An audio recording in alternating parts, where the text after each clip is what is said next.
is putting themselves in a situation here where I feel like they have to slam these lanes. Yeah. Otherwise, that ball of pain that 100 Thieves has drafted would run TSM out of the spring split. Kalista top is an absolute nightmare. It makes Vayne top look fun and interactive for the lane opponent, which Vayne top is not. So if for anybody who's not familiar with this, it's very powerful. The first person that I think a lot of people saw playing it successfully was the Shy, who many remember as an absolute terror of a top laner at international events.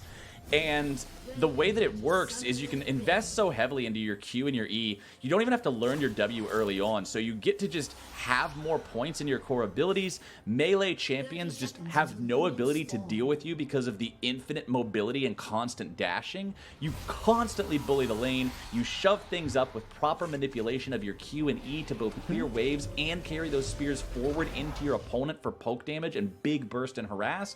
It's just an incredibly powerful top laner that will fall off if the game goes big into team fighting. And I think it's also another signal from TSM that they want to play around topside. It's been something that they've been pretty consistent with throughout most of the series and also did a lot of this year. So, I mean, it's TSM now. They no longer like going by team solo mid. Part of this is why. Like, they're really not about just playing around Bjergsen. I feel like so much of this split has been an attempted kind of passing of the torch towards Broken Blade's talent, and they're putting it to the test here when it matters most. This is not a utility top laner or a weak side top laner or someone who just sits idly by while they crash bottom lane. This is something I expect them to play through. Frequent ganks. I kind of expect Bjergsen to try and shove Ryoma in and make his way top lane, and it's on Someday to withstand whatever Broken Blade can throw at him early on in the game, because as we mentioned, if we get to 5v5s with even gold, I think 100 Thieves should be a big favorite. Pincushion role player up against Kalista top here for Someday. He does have his Resolve secondary mastery, so it will provide him with a little bit of extra defensive power up against Broken Blade's Kalista. But what you're seeing right now, Someday completely zoned off of the wave, just trying to last hit with abilities, is going to be how this lane plays out. The goal is not to win, it is just to survive and lose gracefully up against Broken Blade on this pick. See if maybe Meteos is able to come up there with the Sejuani and help him out. Because, man, if Meteos is able to get going in this game up against 280 carries, up against an enemy jungler that, again, doesn't have great scaling like a Rek'Sai, he's going to be a brick wall by the time this game goes late. Absolutely, and pay attention to this early jungle pathing, because Dardoch already with a quick level 3 is looking and has actually already found Meteos in the jungle.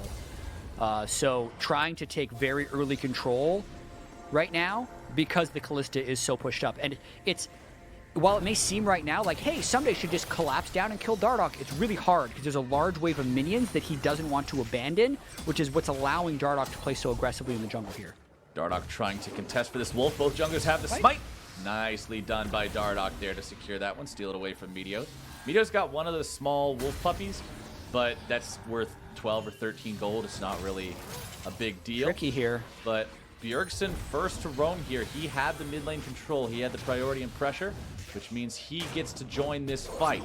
Bjergsen fires off the sleep. Really greedy. Bubble. But he's not going to find the CC down onto Meteos, who does have to try to use the Arctic Assault to get away. Meteos just, man, sticking around way too long. What in the world are you doing there, buddy? I've been there as a jungler, let me tell you.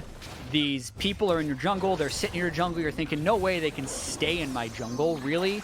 But what you should actually do, since camp respawn timers are so short now, 120 seconds on both Krugs and Raptors, you just recall. Like, you can lose your buff, it's fine. The reason I think Meteos didn't want to recall is he thinks if he cedes full control, then Someday dies. Because that's what the Kalista Rek'Sai is looking to set up, because it would be a 3-man indefensible dive. So I think he's trying to buy time for Someday to catch a wave. It's still exactly the type of opening the TSM wants, though. Getting first blood onto Dardoch, maintaining control over that top side, effectively making Broken Blade ungankable, and giving TSM yet another early game lead. Huge early game lead. Over 1,000 gold, almost 1.5k. Just 4.5 minutes into the game. Off of the lane advantages they have, off of that early kill that they got onto Meteos, who now has moved into the enemy jungle to farm up some of those camps. So TSM feeling good about how this one is beginning. But that is something that we've said about previous games as well. It's not just how things start, it's how they end. And for TSM, we need to make sure that they keep things up going forward. I know it feels a little bit early and a little bit doom and gloom to say, yeah, but don't screw it up, TSM. But this has been the biggest issue for this team. And I'm not saying this to just be like overly harsh on TSM. This has been the biggest criticism of them the entirety of this split, and it's something they have to be very aware of, as Broken Blade is very aware of exactly how much damage it does to Someday here. Someday flashed away from the Q. He took the damage from the Rend, but not the Q. Could have potentially died there if not for the flash. And you can see just the utter pain and sense of helplessness that Someday feels up here, knowing that Meteos has kind of had to leave him, since if Meteos tries to do anything and Dardoch meets him in the jungle, Someday is unable to assist. But he's gotten enough CS to pick up a double cloth armor. He was able to teleport. He will likely be able to catch this cannon wave and hit level 6 and kind of get out of one of the most miserable parts of this laning phase. But we're going to have to see. Another wave is crashing, and here comes Dardoch. Oh, remember, Someday just used his teleport, so if he's taken out here, it is absolute disaster. This is huge. It's Bjergsen making his way over as well. He's going to lose this wave.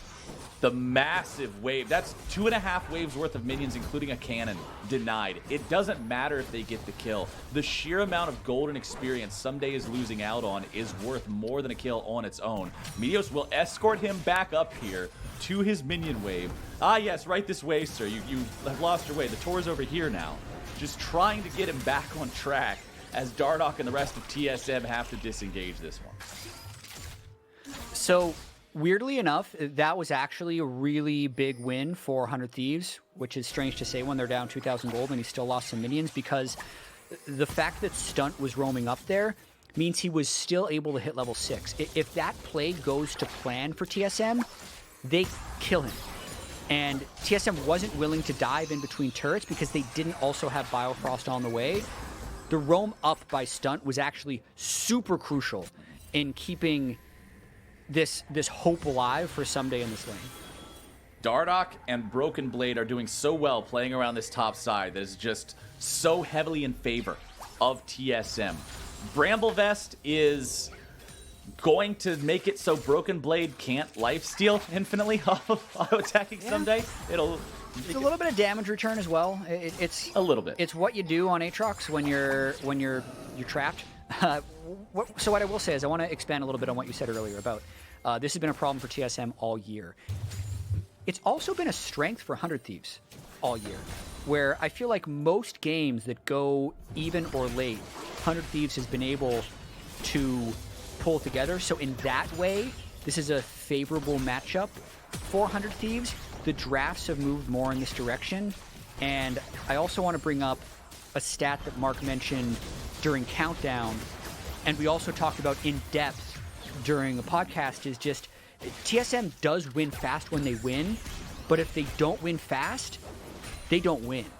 Because their average win time was about 32 minutes and their average loss time was about 40 minutes. Normally, when you have that scenario, it's a team that is kind of overperforming because, oh, they win fast, and if they're not winning, they're able to stall the game out. But in TSM's case, if they don't win fast, they themselves bleed out until they lose. And that's actually what we saw in Game 3 against 100 Thieves. It's a little bit of what we saw in Game 2 of this series. And if they lose this one, it would also be how their split ends. So it's really do or die here, as we've been setting up since Champ Select. Can they play around Broken Blade here? Can they keep the pressure up across all 3 lanes, which is what they're doing? 2,500 gold by 9 minutes is a huge early game lead. But as you mentioned, they got to be able to close. Yeah, that stat that you mentioned is funny because of how counterintuitive it is to the norm. Just how TSM falls behind, and Bjergsen's able to jump in there, steal that blue buff away. They're not falling behind anytime soon. 2,500 gold ahead at 9.5 minutes into this game. 100 Thieves are trying to hang on, staunch the bleeding however they can. That's all they can do. As bottom side, that lane is playing out exactly how it did in games 1 and 2, with Kabe and Biofrost controlling the 2v2. And that's so good for them, considering everybody's playing around the top half instead. And Bjergsen is really having a good game so far. Over 100 CS before 10 minutes. Just a 20 CS difference on Ryoma. Basically deletes half of stun and stops him from being able to participate in this Rift Herald. And TSM's going to use this Rift to likely break first turret of the game, assuming they get the last hit on. Sunday's walking up, but I don't think he wants to walk any closer. There's, yeah, I'm going to go with nope. That's not really a play that you can make anything happen against when you're 1 versus 3. But there are 3 plates remaining on that top side turret. We'll see if they want to kill that turret with the Rift Herald, or if they just want to keep it alive so Broken Blade can continue bullying Someday like he is. Dardoch will once again smite away an objective that him and Meteos were both next to. Granted, Meteos just got vision of it, so he wasn't quite as prepared as Dardoch was. Dardoch now. They could get something here. Here comes follow-up damage. Someday going through, but Broken Blade, he's got the panic button, and he pulls Dardoch to safety. If you thought Callista, if you didn't, somehow, if you were one of the people in Twitch chat that somehow didn't think Callista top was annoying already, let me introduce you to point number 2. Bailing out Dardoch right there after he gets picked in the river. And yep, that's first turret.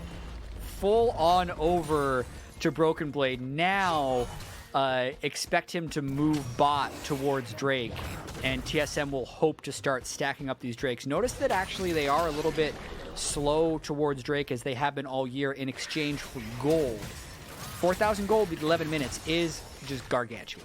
Yeah, you don't normally see these kinds of stats. I remember back in game number 1, I said it was pretty incredible that they had a 4,000 gold lead at 15. Well, 4 minutes earlier than that, and they're hitting the same mark.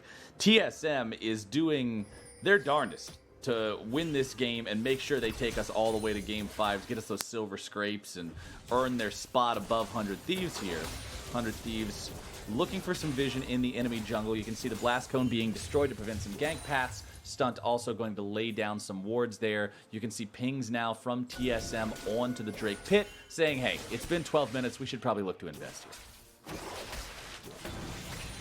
Man, just to be in 100 Thieves' head right now, thinking like, okay, when can we actually start fighting back? Because if you fight back at the wrong time, you end up just making matters worse. What TSM wants is they want 100 Thieves to stick their head out, to go into this double Blade of the Ruined King 80 carry setup, and soon to be Luden's Zoe, and just start getting one shot. But at the same time, they're just being destroyed. Like the bottom lane's got a 20 CS advantage. Bjergsen's got 26. Gonna drop down to about 20 here as Ryoma is able to pick up a wave. But really, it's just about, like, what does TSM want to do next, and can they make this happen cleanly? Because 100 Thieves is completely on the defensive. You're talking about 100 Thieves having to pop their head up, and you just made me imagine that arcade game. I can't remember what it's got, like Weasel Wallop or Whack-a-mole? Whack-a-Mole. That's it. I knew I was messing up. I had too much alliteration. Either way, yeah. What were you going to say? Weasel? Weasel Wallop. Or something? Weasel Wallop. Because you wallop. That's kind of a better name than Whack-a-Mole, honestly. I'd The play Weasel weasel Wallop. with the hammer. Either way, I'm just imagining these poor little Aatrox weasels trying to stick their heads up and grab some farm, and Callista walks up with a big old mallet and wallops them. That's the story of the entire top half of the map here in this game of League of Legends, and it's not changing anytime soon. No, and that's let's count. That's 8 plates for TSM to 0 of 100 Thieves. 4,500 gold, 1 Drake, and more soon. Here we go. See Dardoch, you're gonna be in some trouble here. CC coming down, but Biofrost once again, man, always on point with the Devours here for Tom Kench. Stunt trying to disengage. Meteor's going to be taken down to half HP now as well. Cody Sun moving forward, looking to find the damage. Dardoch at 400, but oh, Bjergsen, he tried to sneak in there for some extra paddle star, but didn't quite find the kill.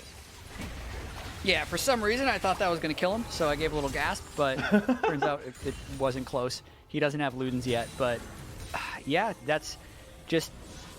Dardoch, was he able to steal that? No, Meteos secured it. So far, still more defense as they're now trying to move down for a dive. TSM just never stopping. Dardoch at 400 HP, but remember, he still has the ulti, which is a great aggro drop to prevent him from dying to a turret if they do make a dive happen. And that's it. Second turret of the game over to TSM. 5,300 gold. Make it 5,500 now. The tune of the lead here for this team. Yeah. Super impressive first 15 minutes.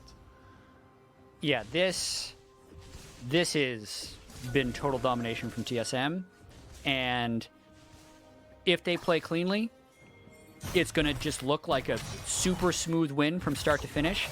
And what I say next is going to sound like, why are you even worried about this? Okay, but yeah, buddy. what I'm a little worried about is how they haven't done anything after breaking this top lane turret. So Broken Blade has had this 40 CS lead for about 5 minutes, and he's not freezing Someday, so he's not denying him any CS. He's not really counter jungling, and he's not joining the rest of his team, so he's just splitting farm in a matchup where he has the potential to take a much larger lead. So I would have liked to see Broken Blade either leave and help, you know, participate in that fight in the red buff, right? Like, get a few kills, really break this game open.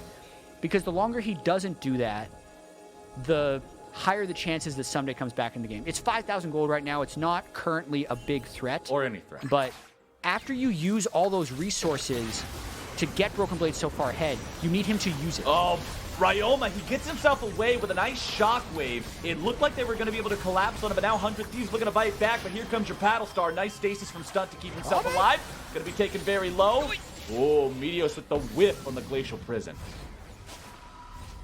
And a big fight in the mid lane where no one dies, and Someday gets yet more CS back into this one. So a narrow miss for a couple of different reasons right there. Kabe actually almost goes down. So for, you know, take C9. Put C9 where TSM right now is, and this is just like any of the games in the 3-0 that C9 handed to 100 Thieves to put them in this spot. But knowing the history of the split between these two teams and how hard it has been for TSM to actually close out victories, you can't help but get a little bit nervous.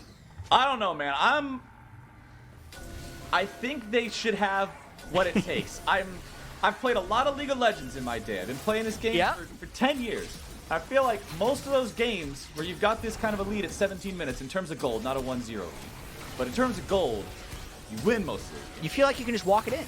Yeah, I feel like you win most of those games, but 100 Thieves... Yeah. You do. They're going to give it the old college try. Let's see what they can accomplish here. Sleepy Trouble Bubble down on the ground. Not going to find anybody. Well, Sunday's not even here yet. You aware of the... But he might be looking to flank. Okay. If Ryoma lands a big shockwave, Stunt's not going to find much of anything. back. Dardoch is exhausted. CC coming through. Stasis going down. Dardoch grabbing the kill onto Stunt. As the Rift Herald is going to be secured by Someday of all people. Broken Blade is standing on top of it, trying to protect it. 100 Thieves do not have the chance to go in and actually secure the eye. Yeah, this is a Rift Herald denial in both senses. Someday somehow just like stabbed it to pick up the last hit. The stab in the eye actually outsmites a jungler for how much damage it does, so you gotta be able to be in position for that knockup, and TSM's likely gonna get an Ocean Drake, so it's a small victory for TSM in terms of like net assets that they're able to acquire with the kill and the Ocean Drake, but still probably a pretty useful denial by 100 Thieves. 100 Thieves at least, I guess, I'll give them a half point, because they didn't get it. Granted, you didn't get it either. But that's still halfway in between where they wanted it to be. So yeah, I'll give that a half point. Yeah. It's a C+. He still counts as not a Rift Herald for TSM. Yeah, C+. Now, let's see if they can get anything else, because the gold lead still keeps building. TSM still keeps taking more and more control over the game. The Callista has enough daggers in her inventory to just stab everybody on the side of 100 Thieves. So we're going to be seeing more attack speed coming out. We're going to be seeing more ability to move around. Because remember on Callista, attack speed is also mobility. Because the faster you attack, the quicker you can hop. So she'll be able to get all these spears in there. You can see that's how the farm goes. And Someday is still just trying to get these items built up. Has the Tabby, has the Bramble Vest, working towards the Black Cleaver as Kabe and Biofrost push up onto the tier 1 here. After those first 2 turrets, they haven't been able to grab any more of these objectives away from 100 Thieves since they are looking to try to grab that mid lane tier 1, complete that outer ring. Yeah, and with the Hurricane being completed, Broken Blade is ready for the team fights. Let's think for a sec. We got... So the Drake game got started slowly by TSM. So we're 20 minutes in, and there's still 3.5 minutes left on the Drake. So 28:30 is about as quickly as TSM would theoretically be able to get Cloud Soul. Okay. Cloud Soul is always pretty good. very easily able to proc that move speed and just super zoom around. Looks like Dardoch is either going Edge of Night or Umbral Glaive Rek'Sai, which is a little atypical, but I don't hate it since he's 2-0 and he's looking to one-shot. And if TSM ends up winning this, it's going to look like a total slaughter. Yeah. Because it has been a total slaughter so far. But I'll still say it kind of only takes one big fight just with how good the 5v5 of 100 Thieves look. If they get the gold close and they can deny the Dragon Soul, it's still winnable for them, in my opinion. So a lot of tension in this game, weirdly. 100 Thieves will just continue trying to farm. It's still only a 2-kill game in 20 minutes. Honestly, we're not putting up huge numbers in terms of this being a super exciting, fast-paced, high-octane game of Legends. It's just Kalista doing this to her opponent for the entire Well, it's every lane. Like, Bjergsen's up 40 CS, just like his Broken Blade is up 40 CS. Really, the surprising CS difference is Bjergsen. The Broken Blade CS is actually expected. If you said, hey, they're going to channel this top lane Kalista, they're going to use first Rift, they're going to get first turret, and oh, by the way, Aatrox will be the same level and only down 40 CS, you actually take that. It's the rest of the game that is putting this game currently over the top for TSM. Meteos still prowling around his own jungle, looking for something he might be able to do here. Dardoch does have the Tremor sense to detect him there over the wall, so he's able to disengage there with Broken Blade. Broken Blade and Bjergsen levels 13 and 14. Someday and Ryoma levels 13 and 12. Not only is it that 40 farm difference for Bjergsen there mid, it's also 2 levels up on his opponent. Pretty impressive stuff. Yeah, the second pick Zoe by TSM so far paying off. It's really what they used in part to get that first blood in the jungle on Meteos.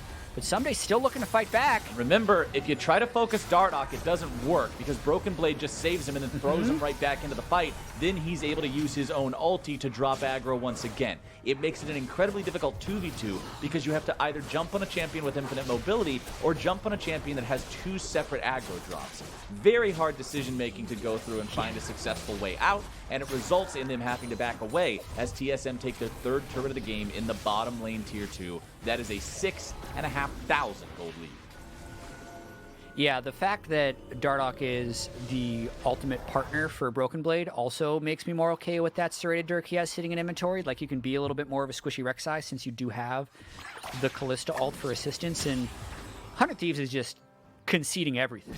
They are doing everything they can not to die, thinking that they have this late game scaling advantage, but the make or break fight is approaching. It's not this next Cloud Drake. It'll likely be around 27 minutes, if that, because with double Bork and Rageblade Varus, I really think TSM, after this next Cloud Drake, need to start forcing Baron stuff. Yeah. They need to start clearing out vision, and that's how they can get, I mean, maybe even a perfect game. Like, in all the way this series has gone, they have no deaths, they have all their turrets. Technically, a Rift Herald got stolen away, so let's call it a no-hitter rather than a perfect game. Okay. But they have done everything right, so to speak, making this 7,000 gold lead a thing at 23 minutes. And not just the 2 Bork users with the extra Rageblade on 1 to take down the Baron, but you've also got Zoe, which is one of the best you better get the hell away from here champions for keeping your opponent off of an objective that you could ever have in League of Legends. Incredibly potent composition for contesting these neutral objectives. As over the wall he goes, Paddlestar on to Meteos will take about 1/3 of his health away, but remember, that is through the Frost Armor. As Meteos is now rooted up, more damage going to be coming through, utilizing the ulti, having to flash away now. Dardoch once again going to be saved, thrown right back into the 100 Thieves lines. A kill onto Cody Sun, a kill onto Stun, a kill onto Ryoma. Sunday runs away. Oh, I don't think this is going to work out too well at all for him. Broken Blade continuing to try to chase after Meteos. Someday will be the last man standing here as Meteos will meander off to the left side of the map there. Makes a liar out of me. There's 2 alive, but I don't think it's going to make too much of a difference. TSM over to Baron. And that's exactly the type of fight they wanted. I didn't think, with the way 100 Thieves had been conceding for 23 minutes, that they would try to contest Drake number 3, the one that doesn't give over the soul, but maybe they thought they could get TSM through the right corridor and find an initiation. They clearly could not. And that's a 10,000 gold lead by 25 minutes. That is surely a lead that they're able to close out with. I don't see how on earth they wouldn't. I know that you're trying to be very cautious and warn everyone, hey, we've seen them throw leads like this before. We have to be careful. Always expect the unexpected, etc., etc. But I think at this point you actually have to unplug your keyboard and use a PlayStation controller if you want to lose this game from this point in time. This is a Baron buff. This is you've got the 2 Drakes. Yeah, they just got the Cloud Drake, but that's no big deal. You've got these champions that are so incredibly powerful and these massive item spikes, and it just seems like it's time to walk it in. It does. They did delay the Cloud Soul, so they wouldn't be able to get it until 35 minutes. So if they can't get a good initiation, which they still have to be clever about the way they initiate, they're leaving the door somewhat ajar for 100 Thieves to get back in. I'm willing to call I know it seems like I'm joking. I'm not even willing to call it a jar. I will call it unlocked. Unlocked. They didn't lock the door. This is 10,000 gold in 20 minutes, chat. Yeah. Okay. 10,000. Yeah. It's a lot of gold. It's a ton of gold. I haven't seen that much Callista top, right? And like it's just, and you haven't seen that much Edge of Night Rek'Sai. No. But I have seen a lot of Orianna, MF, Sejuani, Nautilus teamfight wombos. So like there's still a chance this happens, but it's just getting slimmer and slimmer by the minute. Let's see if TSM can finish what they've started here. Dardoch is the focus at first. He is taken very low, nearly taken down, but close on the counts in horseshoes and hand grenades. Stunt, now Sleepy, not going to fall here either. The turret is gone, and topside, the turret is also nearly removed, I believe just barely still standing there as Broken Blade put the auto attacks into that one. Yeah, Broken Blade just standing strong in that side lane. Bjergsen still just looking for picks throughout the jungle. A near miss by 100 Thieves. If they weren't 10,000 gold down, you could see that team fight might have worked. But they currently just do not have the damage to close out these targets. If only. TSM have 30 more seconds of the Baron buff. They will be pushing up here in the top side, as well as having Biofrost and Kabe escorting in a minion wave there at mid lane. Top side inhibitor exposed. Mid lane inhibitor will be taking damage from this juiced up cannon minion. And I'm not really sure what the play is here for 100 Thieves other than hope TSM just gets a little bit too hypey, go for the punish. Broken Blade firing off those auto attacks here. Again, just keeping that cannon minion buffed up. 5 seconds left of the Baron buff. You can see 100 Thieves thinking about it. They got to know that buff is running out here in a couple of moments. Sleep down onto stunt. Piercing arrow will find him for a little bit of bonus damage, and the Baron is gone. So in a sense, they withstand it. They hold all their inhibitors, and they continue to scale up, and it is still the Cloud Soul that needs to be slowly worked towards by TSM. I like that Kabe seems to be moving a bit more towards the AP build on Varus. I think that's really crucial for cutting through Meteos, who's stacked a lot of max health. There's just an absurd AP ratio on the percent max health damage from the Varus Blight, which when I think it was Sven actually finished a death cap, you can actually do like 45% of someone's max health with 3 stacks Blight and detonating it with your E or your Q. Oh yeah, it's a flash. Once you finish your like pseudo AP Varus build. So actually really like this as a Varus build that maybe could go late because TSM is hoping for a little bit of late game insurance in case they're not able to close out this game, because gold leads, while there is an absolute value of 11,000, 10,500 right now, is more about percentage differences in terms of power. So this is the stage of the game where most of the standing gold is gone. TSM has already grabbed it all, so unless they're getting more kills, it's hard to expand the percentage much higher at this point. And if Ryoma gets death cap, and I know we're doing a lot of these if, buts, and ands, because literally 100 Thieves has 0 kills, but if he lands a big shockwave, there's not that much MR on the side of TSM. Or piercing arrow plus paddle if he gets one shot, then maybe they just get 2 inhibs and win the game. when you have two long-range abilities that are both capable of chunking out half an opponent's HP, sometimes some wild things can happen here in League of Legends. And that's going to be a mid laner down and a top lane inhibitor taken as the cost. Chains of Corruption over the wall. They find their way onto the 100 Thieves line. Right. Someday going to be killed off. His first death of the game. Sumday's the double kill over to Kabe, and TSM are on the victory march. Shut down onto Dardoch, his first death of the game. The only kill that 100 Thieves has managed to find here for themselves. 10 seconds left until Ryoma spawns. Perfect game is not to be. TSM wins a big fight in the base, and they move on to yet another Cloud Drake. That was just good opportunistic play from TSM. Bjergsen landed the pick on Ryoma initially, and then Kabe, who has just gotten really big throughout this game, lands a good ultimate to get more damage down on 100 Thieves. And I think we're kind of pushing him into panic mode here a little bit. Knowing the Cloud Drake just went down, I'm expecting 100 Thieves to do something around this Baron. I mean, you kind of have They're to. trying to clear out vision early and get a good early setup, I think. It's time for the YOLO play. You're down 2 inhibitors. You're down 12,000 gold. The enemy's on soul point. It's time to just go in, try to make something happen. Yeah, you got a 1% chance of it working, but if you let them take the Baron again, you've got less than that. So let's see what 100 Thieves have up their sleeves here. See if there's anything left in the tank, or if we are 100% without a doubt going to those silver scrapes. TSM with control over all neutral territory here on the map. Baron is alive. 100 Thieves hanging out in the top side of the jungle. Bjergsen over the wall. You will not find anyone there with the Sleepy Trouble bubble. But this should be a sign for TSM to safely move through this area and establish vision. Yeah, I mean, they even have Broken Blade down bottom, keeping Someday at bay to prevent a 5v5. I think TSM should just be...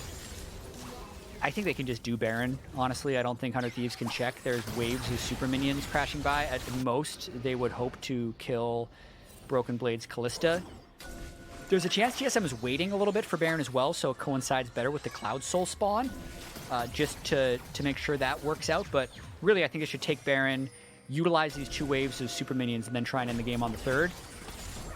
Ooh. But they're still fishing for Zoe plays. Actually, Dardoch is split pushing. They're doing something Split push lethality Rek'Sai is here to end the game when no one else will. Dardoch, he's got the Nexus turret low. They do manage to take it out. Kabe and Biofrost are here as backup. It's a 3v5 for the moment, and the CC comes down. Biofrost immediately prepared with the save. Stunts there on the front line, going to be taken low. However, the Gargoyle Stone Plate will keep him healthy enough. Bullet time goes out, but Biofrost walks out of the way. Stun is going to be killed by Bjergsen. Biofrost continues to hop out, and Dardoch grabs a lot of damage, a lot of CC, and that's all they needed. A double kill for the jungler, a triple kill, and an ace for TSM. They will end the game here. Ladies and gentlemen, we are going to game number 5. Whew, if you tuned in now, you'd think, oh yeah, just another TSM snowball. 13 kills to 1. But the story of this